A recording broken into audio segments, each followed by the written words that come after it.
do consumers still neatly move that funnel anymore? And you're laughing already. I'm thinking the answer to that might be no. Spoiler alert. Yeah, if not, how is that changing, and how can brands adapt to that now? That's a lot of questions in one. Good luck. It's about creating a content ecosystem that lives and breathes throughout all levels of your customer experience. I often think brands overinvest in paid without that foundation, that brand equity that's been created by PR. That's quite something paid. Coming from you, given your job title. I want PR to be there every time we activate paid, really. And I want paid to be there every time we activate PR, so it all works, exactly. It all goes hand in hand. Best friends forever. Welcome to What's Got the World Talking, the podcast that delves into what's on the minds of the marketing, PR and social media world. In this episode, we're turning our attention to the role of consumer PR, specifically the all too often underestimated role it can play in brand growth. In a landscape dominated by performance metrics, crowded channels, and increasingly sceptical consumers, how do brands earn attention rather than simply trying to buy it? Where does consumer PR fit when audiences are being bombarded with messages are less loyal than ever? I'm joined by Associate Creative Director Dan Gabriel and Senior Paid Media Director Rob Lewis to explore how consumer PR is evolving, how creativity and credibility can fuel brand preference, and how marketers can harness PR and paid together for long-term visibility and brand reputation.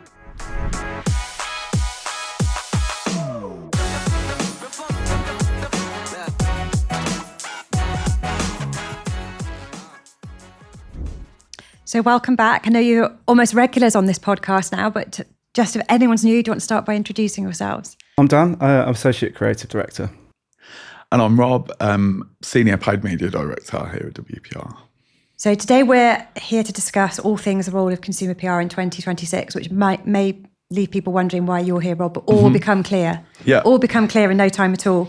So before we dive into the detail of what we're talking about today, how would you describe the state of marketing right now for consumer brands? Marketers have ever more channels to look at and tools at their fingertips, at their disposal, than ever, don't they?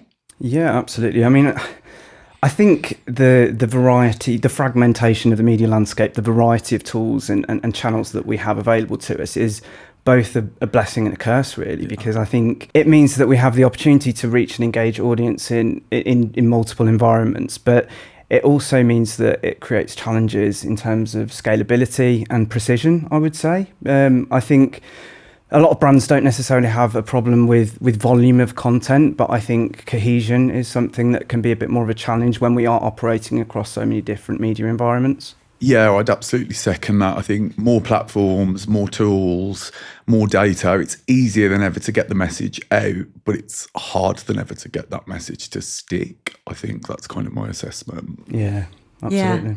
But there's just so much to think about as well. Yeah. It's like, what even is the message? Yeah, You've always forgotten exactly. when you're so focused on data and channels. Yeah, absolutely. And it's also about how you adapt the message to the specific channels as well. So it's about taking that one piece of content and making sure that it is landing with impact in those different environments. And it can't just be a lift and shift approach. It has to be very much tailored to the audiences and the platforms specifically. Do you think it's harder for consumer brands to stand out, to stick, than it used to be? Harder than ever?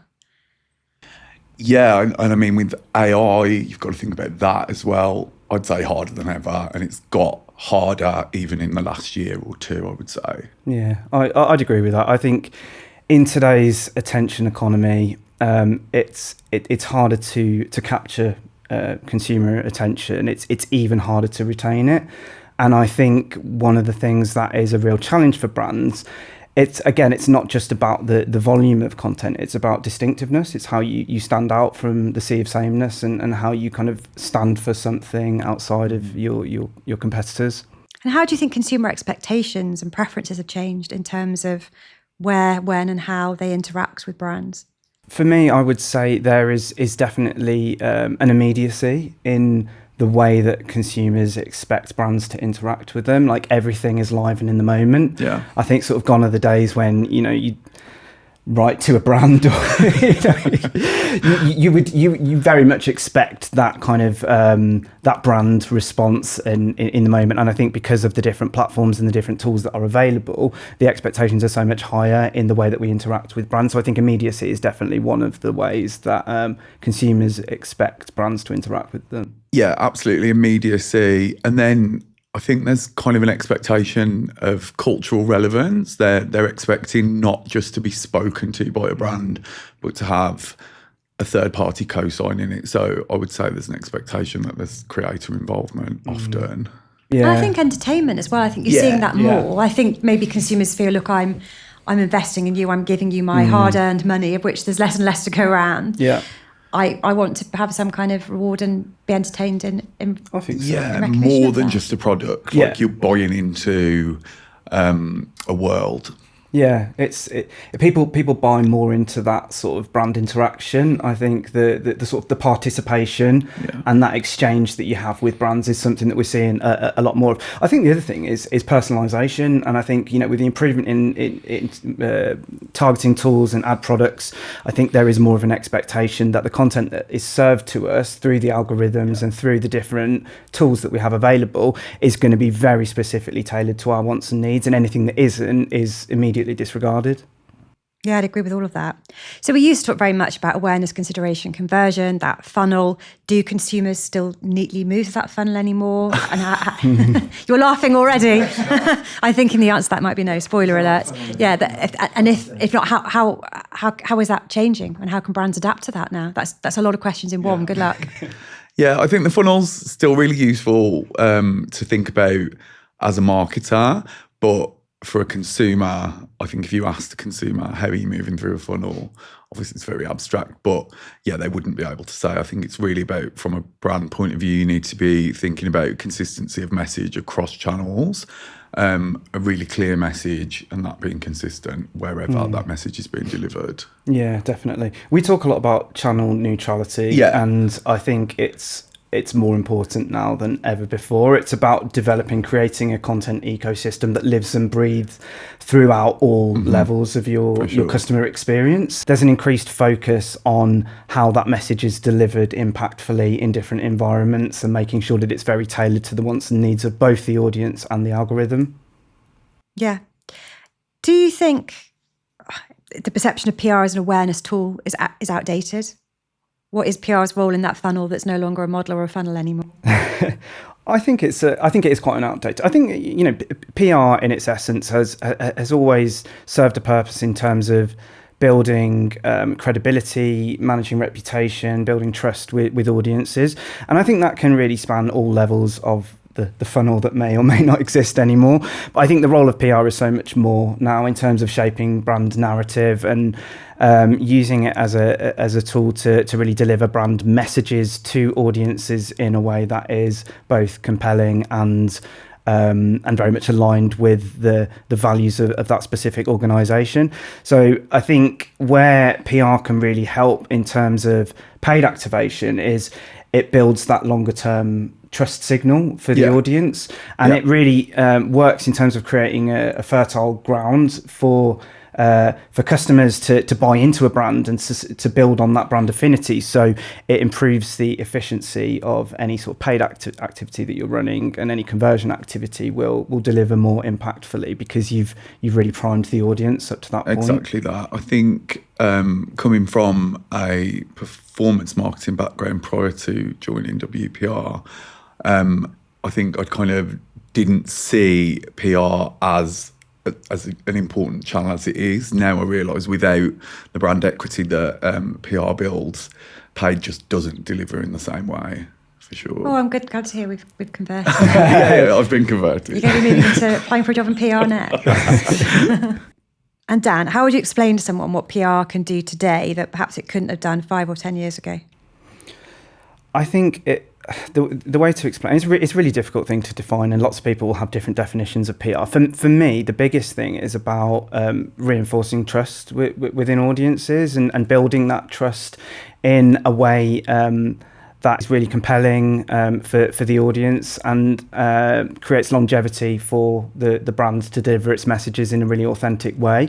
Essentially creating credibility for the brand. So when you are in a position where that audience may be in the market for a certain product or service, they're going to turn to you because they've built that relationship, they've built that affinity within the market. And you must have seen a lot of changes over PR in the years you've worked in the sector. So many changes, yeah. I mean, I think even just the way that we work across the media landscape. I mean, it used to be that you'd sell a story and you'd have 24 hours to wait to find out if it hit the papers the following morning. And I think because of the immediacy and the instancy of content and how it lives and breathes across channels, the expectation is so much more now. It's the story breaking on social. It's creating viral shareability before it even hits what we would see as traditional earned media.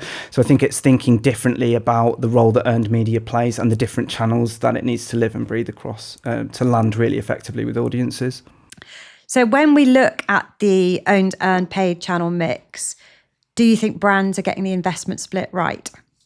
I would say, and this isn't turkeys voting for Christmas, I often think brands overinvest in paid without that foundation, that brand equity that's been created by PR. That's quite something paid. Coming from you, given your job title. I mean, I think you need to be across all of those channels. There needs to be investment in earned, in owned, and in paid, but they work best when there's a balance between the three. No, I completely agree with that. I think the problem is that you'll have people in the C-suite. They want to see, I spent that much money. On a spreadsheet, what clicks did it get? Exactly. What do people buy? Did I get my money back? So it's very hard to persuade them to invest in what was top of the funnel awareness activity, where it's harder to quantify the results in that detail. But I know that you've worked on lots of campaigns where you've shown the client cost per lead or cost per acquisition with and without brand campaigns running at the same time. Yeah. And you can show there is a direct correlation between investing in brand. For sure.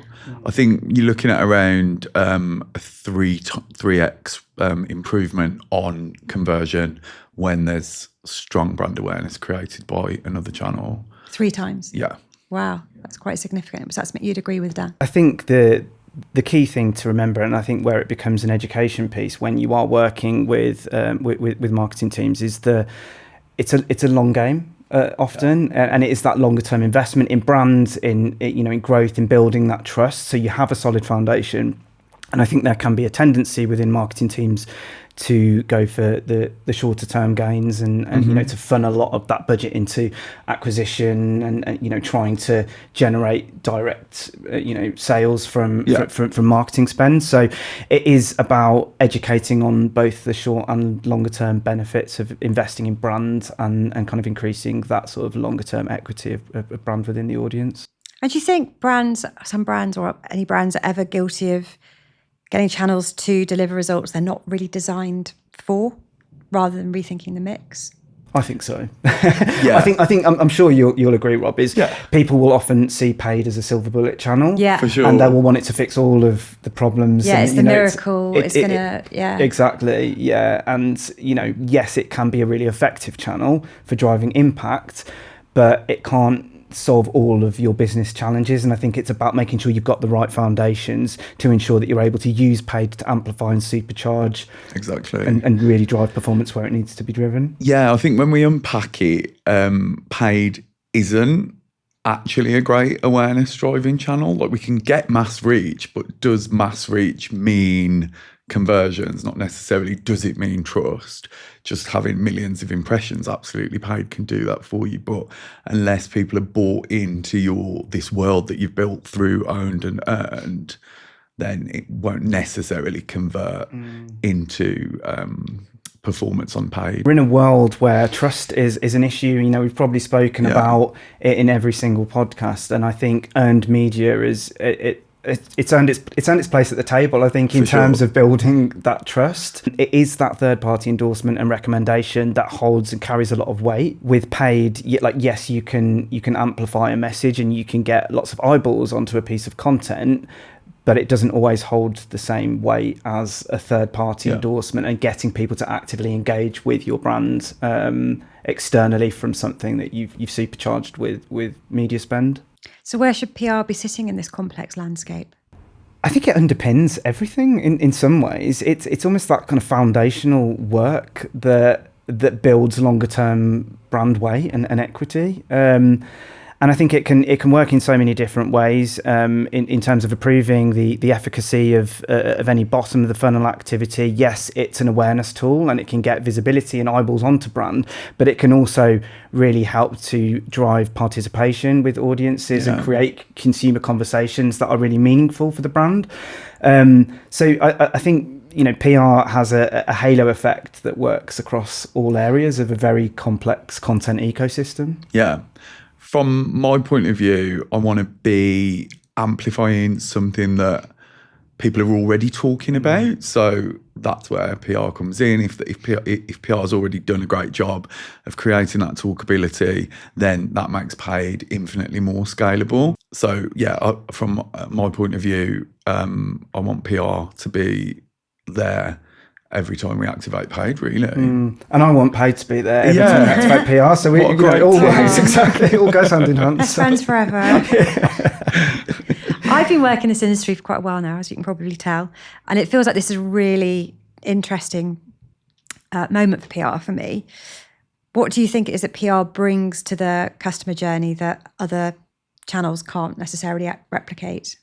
I think we have seen a huge shift in the PR earned media landscape over recent years. I think we've moved past the point of just being a coverage generating tool, and I think it's really sort of moved into a space of strategic brand direction, message shaping, creating really compelling narratives that are going to drive brand visibility, are going to tell the story of the organization, build trust with customers. And really start to create a community of people who are bought into the brand and are wanting to interact with that brand. So I think it's holding a lot more value in the eyes of marketers, and I think we are being brought into the conversation a lot earlier. I think gone are the days of, can you PR the ad for us? It's very much we are in those early conversations of how we shape marketing campaigns from the ground up. I think you probably answered this already, Rob, but do you see a difference in paid performance when PR is in the mix? You can absolutely put spend behind a brand that, there isn't existing equity, and you probably can, particularly direct to consumer products, you probably can extract some value with paid spend. But yeah, absolutely. If there's been that brand building piece fueled by PR in the first place, then it's going to last longer. It's going to drive more value for the business. So yeah. I think it's also not just thinking about PR in terms of the sort of traditional media approach. It's thinking about ways that we connect with and engage customers across the the full channel ecosystem. That might be through Reddit forums, it might be on social, it could be TikTok creators. It's thinking of earned media in a bit more of a lateral way and not just defining it to online news coverage as we may have done traditionally, because I think that can really help to feed into paid content strategies. Not only does it help to inform messaging as well, like you can see what your customers are engaging with in real time, and you can use that to really feed into your creative and your paid amplification of those messages. But I think it also helps to define channel strategies as well, because you can again see not just what they're engaging with, but the environments that they're doing so. So yeah, it all sort of works together in this complex sort of web of intelligence, I suppose. Web of intelligence. Yeah, that's nice, isn't it? Yeah, I like that a lot. Make a note of that. So obviously we are somewhat biased because we've always believed in the power of third parties to give trust, credibility, or authority to a brand. Do you think that it's as relevant today as it always has been? I think it is. I think the fundamental principles of PR haven't really changed. I think just the way that we amplify the messages that has changed. Ultimately it is about delivering trust and credibility and shaping reputation. We're just using different tools and different channels to do that. So yeah, I don't think there's been a huge change in the way that PR operates. It's more about the channels that it's amplified across. I think there's some industries where that's even more applicable than with others. There are certain industries where third-party endorsement and recommendation is absolutely crucial for delivering a brand message with impact. Even if the consumer knows it's paid for endorsement. I think there is more skepticism around paid collaboration with any partnerships, and I think this is why authenticity within partnerships is really key, because people will sniff it out from a mile away if it doesn't feel in line with the creators' content, with their interests, with in line with their audience expectations of what that content looks like. So I think it's absolutely essential to make sure that the partnerships that we put forward are in line with brand values, in line with the products that we're suggesting, the services we're suggesting, and also there is that cohesion between the brand and the creator. Yeah, exactly. I think even though there is increased skepticism when it's obviously paid for partnership, if that partnership is a really good fit, there's existing trust with the creator, and the creator perhaps speaks about, I only partner with brands that I really value and I really love their products. So then I think that kind of reduces the friction. We have a really robust vetting system for any creative partnerships that we do, where we make sure that we are doing a litmus test of all of the things you would expect. We look at reach engagements, we look at the type of content they're producing, but we also then overlay it with softer metrics around brand alignment, around community engagement, audience metrics, all of those kind of really important things that signpost whether that creator is genuinely aligned to the brand. Yeah, definitely much more credible. And Rob, tell us what a Spark ad is and how effective you find those in the paid media mix. So a Spark ad is TikTok's version of a boost, and a boost is Meta's version of promoting organic content with paid spend. A Spark ad's where you can basically do a partnership with an organic creator. So the creator's posted a piece of content organically. We've then picked it up and amplified it with paid spend, either to the creator's existing audience or to the brand's audience, or to a new audience if we're looking to drive new customer acquisition. And how effective are they as part of the paid media mix? I think when we're looking at kind of integrated campaigns where there's PR, there's owned social, and then we're bringing in Spark ads to drive conversion, really effective. It absolutely can drive uplift. And this is a classic example, I think, of where PR and paid can work hand in hand, well together. For sure. Because PR knows how to influence just a new form of the media. We know the influencers, we know how to work with them, and we know that it will really help the paid media mix and performance as well. Yeah, I think it goes back to how we tackle briefs and taking that channel agnostic approach. It's it's one message, many channels, and I think we understand, we get under the skin of the audience, we understand where they're operating, the channels they're across, and then we shape the messaging and the content to suit both the audience needs and the needs of the algorithm. So every campaign that we do will have that at its core. Essentially, it will make sure that we're not just going down the route of one channel. We're thinking more audience first and channel agnostic. So I'm really interested in getting back to something you mentioned, I think probably close to the beginning of this podcast, that you came from a performance marketing background and agency before joining us. What are the biggest differences that you've seen going from more of an integrated agency, I suppose, to one that was just focused purely on performance marketing? I think the belief from clients that, as Dan mentioned, that paid can be a silver bullet, that was something that was really ingrained in a lot of clients at my previous agency. There was just an expectation that I'm here with the product, I've got distribution, we can ship. Let's make it, make me my millions. Make it a smash hit. If it was like that easy, everybody we wouldn't be in an agency, we'd be making our own product. Exactly. We'd be on a yacht right now. We wouldn't be doing this podcast. So really that kind of that's the main difference. There's less of that expectation, and then really now the cohesion of the message from PR through owned and to paid, that's the big difference. At performance marketing agency is the focus is on the bottom line and the conversions. So was I'm loath to use the term funnel and convert because we're laughing about it now, but you were very much focused on bottom of funnel, just conversion activity, were you? Yeah, it was. Technically could have been classified as top of the funnel when you're going after a new customer, but there wasn't that brand equity, brand building, world building piece. There was no consideration of that. I think there was a time, wasn't there, where it was easier than it is did work now. For a while, for sure. I worked with some clients now, you'd just be like, is this even a business? And you were able to, give them some scale. Yeah. But in today's marketing landscape, they just fall flat immediately because there was no brand building at all, no focus on brand, and no recognition that brand drives performance over time. I think as well, a lot of those brands or those companies that you described were very quick to get onto the paid bandwagon.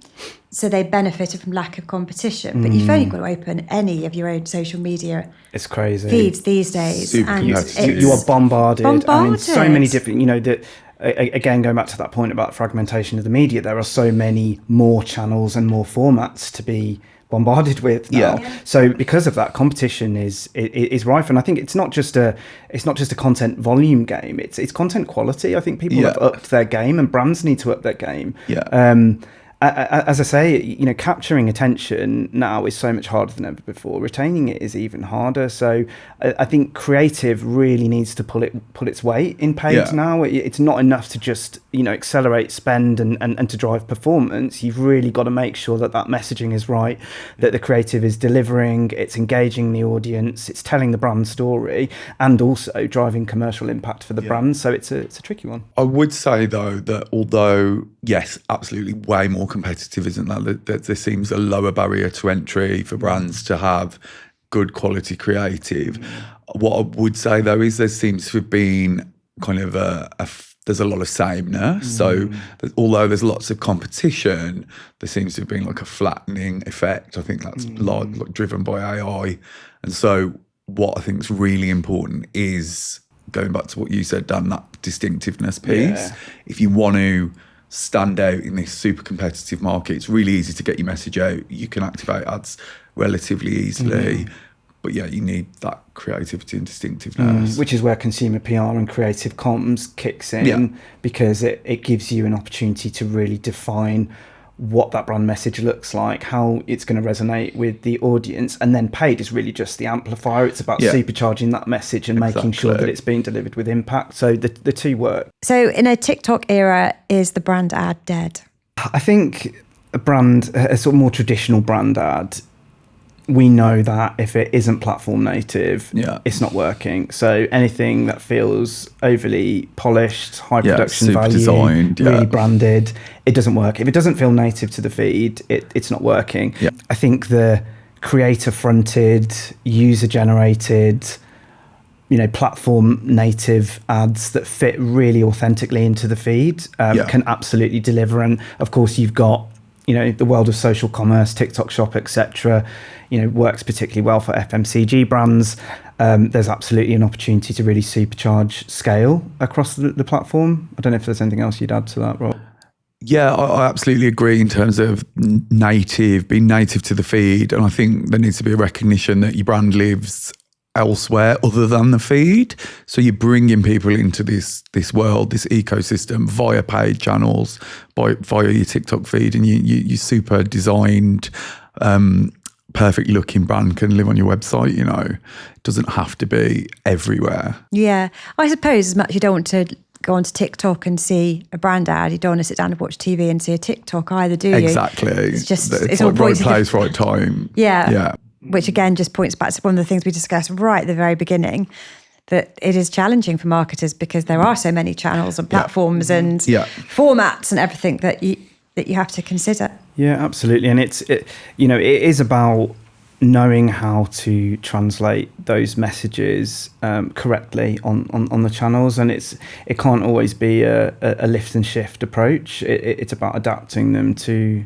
the customer's wants and needs, and it might be about segmenting the audience and identifying where the audience lives and breathes, and then shaping the messages to fit their needs, but also really understanding the platforms and the algorithms. Shaping the format as well. There's nothing worse than trying to shoehorn a video that's been created to go out on the newswire into TikTok. It needs to be formatted correctly, short, attention grabbing, but the message can be the same. So as long as we're there from the beginning, the PR team, the paid team are there from the outset to make sure that there's that message cohesion, and then we're also developing that message to make sense across formats and channels. It means that we have to integrate right from the start, but certainly from production, because production absolutely has to be integrated. We have to make sure that we're capturing it, social first, video assets, short form video, long form video, everything that can be optimized across the own channels, website, YouTube, etc. It all has to be captured in the same production process.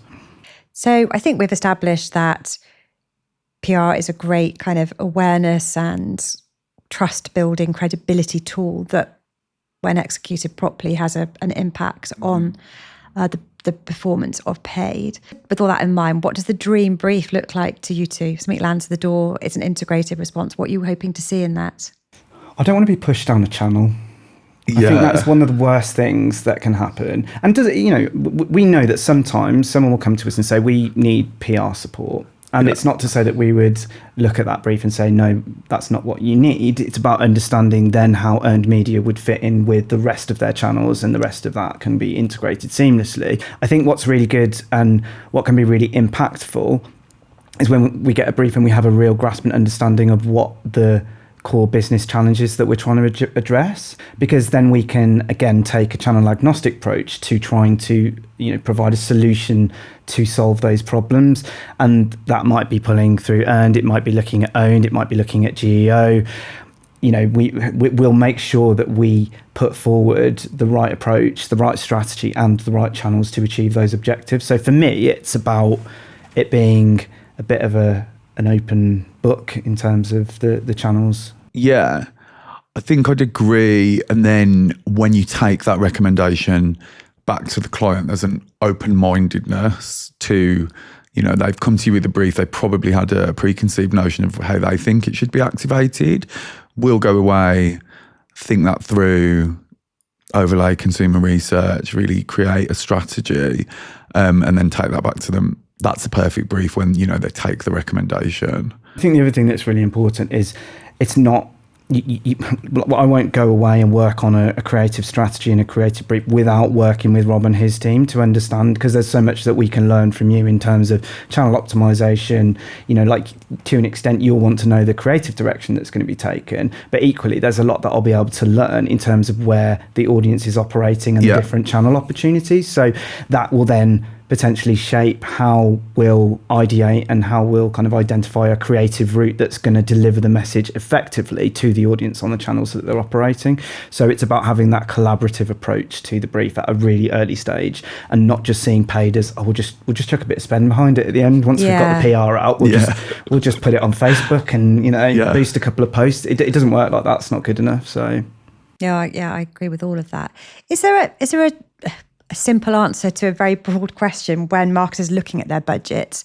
How much should go on creative versus paid execution, or how much should go on PR versus paid? I think it depends on where the brand is in its life cycle. If there's deep existing equity, then you can spend more on paid off the bat. But if you're coming from zero, or it's a campaign that's completely new, then there needs to be more of a balance, I would say. There's the 60-40 guideline, isn't there? 60% in brand building, upper funnel, whatever we want to call it. It proves the efficacy of your lower funnel activity and that conversion, and helps you to build that brand in a sustainable way over a prolonged period of time without just focusing on short-term gain. So it can be a starting point. I think a lot of brands are probably guilty of weighting a lot more of that spend into direct response, and there's sometimes an education piece and a conversation that needs to be had in terms of what the longer term view looks like, and how we really prove the impact of that work over time, and I think where we have had the trust of clients to do that, we've got the proof and the case studies that show how it can really impact and improve the efficiency of lower funnel spend when you do invest in that brand piece, which I think is a really valuable thing to have as a case study. Sure, and I suppose I'd prefer as well to have less media spend if we're going to invest in great creative, because we know that that's what the platform rewards, that diversity. Well, the platforms. If we've got a piece of great creative that we can adapt across channels, I'd rather have slightly less media spend and a great piece of creative than something that's rubbish and lots of media spend. Yeah, creative definitely, pulls its weight more so than ever before, Yeah, I would say. sure. 'Cause like sometimes Rob will come to me and say, we can actually dial spend down on this certain element because people are engaging with it, because it's driving such strong performance. The content, the creative is actually doing a lot of the heavy lifting. We can pull back and we can actually scale and reinvest that budget in other areas. So it's about having that agility, not just to the certain formats, but the messages that are resonating with the audience as well. And we can get a lot of live learning from the paid media activation, the type of creative that's resonating. And are there any brands that you think have really nailed this kind of paid, owned, earned quandary and have got all of their channels and platforms working seamlessly together? I really liked what the makeup brand Refi did recently, where they're an independent owned brand. They're not huge, and they did some aggressive gifting. Well, might not have even been aggressive. They did some gifting, but didn't give their partners any caveats, any rules. You're just allowed to authentically test the product. That then created talkability. More people started to talk about it, and then they picked the best content and sparked it. Yeah, nice. It was really nice, yeah. I'm going to say Domino's. I often say that they're the most... Am I allowed to answer my own question? Yeah, I'm Domino's going to. are everywhere. I was also going to say Domino's. Well, you have to think of someone else putting you on your feet now. Domino's, I think I say, don't I? They're the most commercially non-commercial business, because if you just look at them on social, on organic social, they never sell you a pizza. No. They talk about stuff that's really relevant to their users in a really entertaining way. They never sell pizzas, and it's like, do they ever sell pizzas? But you get three texts a day. Leaflets pushed to your door 5 times a day. But they have got it really right. They know they're very commercial, so they'll reward you through entertaining you on their organic social channels, but they will sell a lot of pizzas to you on their... I get it, they've got a lot of pizzas to sell, but I think they've really nailed the mix. I would say Subway is a really good brand for this. I think they're really good at identifying the cultural moments to be a part of, and they use earned media as an amplifier of brand personality and tone of voice. They're also a really commercial business. It's a similar way to Domino's, a really commercial business at its core. They will focus on price and promotion through paid activation, but they really identify that earned media has a role to play in building that trust and creating that engagement with their customer, so that when they are in the market for a sandwich, they'll come to Subway over a competitor. I'm really craving fast food now. Is anybody else? I kind of am, actually. Talking about it Domino's would be nice. So what's next in the world of earned and paid integration? I think we'll see an acceleration of what we've seen over recent years. And I think marketing has changed enormously in the last few years. Yeah. So, obviously AI has accelerated the way that we use earned media to drive visibility and discoverability for brands. It's shaped how we amplify search, how we form brand narratives that feed into own content, organic, paid. And I think we'll see that closer cohesion of channels and content ecosystems, and again just continuing to see that sort of channel neutrality that we've really experienced over the last year or so. The brands that are doing it right are going to get better at it. It's going to become slicker, less noticeable, more personalised, and we're kind of moving towards that everything, everywhere, all at once vibe, where that funnel is completely flattened. The consumer doesn't know where they're entering the ecosystem, but they're being messaged across channels, and it's happening without them even noticing, in a really slick, smooth way. We have a new model to replace the funnel. I feel I need a model. I like the intelligence web. The intelligence web's a nice one. I mean, I've read that the funnels collapsed, the funnels exploded, the funnels leaking, the funnel's still there. It's a slow drip. Yeah, it's a slow drip. Yeah. It's being rebuilt. Yeah, it's being rebuilt, reimagined into a web. Yeah. I like all of that very, very much. So final question of the podcast. What is the one piece of advice you would give to marketers approaching this funnel web quandary at the moment? I'd aim to simplify your message, make it cohesive, clear, concise, and something that can work across channels. Nice. Yeah, I think that's a really good point. I think distinctiveness is the one word I would offer as advice. I think it's really important to know what you stand for as a brand and be really clear on what that message is. In a similar way to, as Rob said, distinctiveness in the market, and then understanding how to amplify that message effectively across channels. And that's where we can help. Cool. It's hard for brands, isn't it? Because you've got to be native to the platforms that you're on, but you've got to be consistent. But it's got to be adapted for the channels, so don't lift and shift, but also be really clear. It's hard. It's not easy. Budgets have got to be split across far more things in times when budgets are probably tighter than ever because of economic climate, etc. Who'd want to be in marketing at the moment, hey? It's tough. It's a tough game out there, isn't it? That's my podcast, I think. Well, thank you both very, very much. It was another fascinating episode. And I hope to see you on another one soon. Thank you very much. Thank you.